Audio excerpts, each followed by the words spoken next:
Menjelang bulan suci Ramadan, harga sembako terutama gula pasir mulai mengalami kenaikan hingga Rp18.000 per kilogram.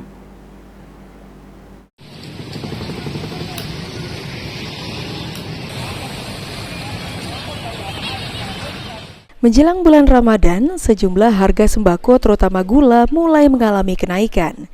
Berdasarkan input kondisi harga gula yang wajar, maka harga gula konsumsi di tingkat produsen sebesar Rp14.500.000 per kilogram. Sedangkan untuk tingkat retail hingga konsumen mencapai Rp17.000 per kilogram. Salah seorang pedagang di Pasar Lemabang mengatakan, harga gula saat ini mencapai Rp18.000 per kilogram, baik gula curah maupun kemasan, dengan kenaikan harga gula sendiri di kisaran Rp300 hingga Rp500. Meski sedikit mengalami kenaikan, tingkat pembelian gula pasir juga mengalami kenaikan hingga dibanding hari biasa, sedangkan pasokan gula tetap mudah didapat.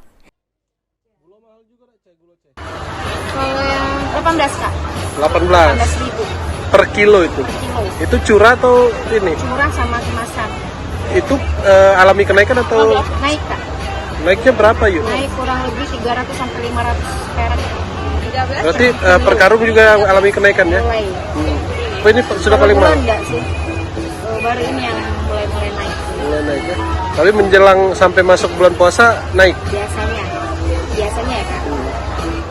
Sementara itu, pelaksana tugas Kepala Dinas Perdagangan Sumatera Selatan Ahmad Mirza mengatakan, kenaikan harga bahan pokok seperti gula pasir diprediksi akan mengalami lonjakan jelang bulan suci Ramadan. Meski demikian, pihaknya akan tetap berupaya memantau kestabilan harga bahan pokok di pasaran. Ini menjelang bulan puasa Ramadan ini kan, ya kata orang itu berbuka dengan manis ya Bu Mas ya. Nah, jadi kemungkinan gula gitu ya akan naik. Sudah itu telur gitu kan, karena sekarang panganan banyak bahan bakunya berasal dari telur. Nah, itu kemungkinan naik gitu ya. Dengan adanya kenaikan harga gula pasir, masyarakat diharapkan dapat lebih bijak dalam mengatur kebutuhan sembako selama Ramadan.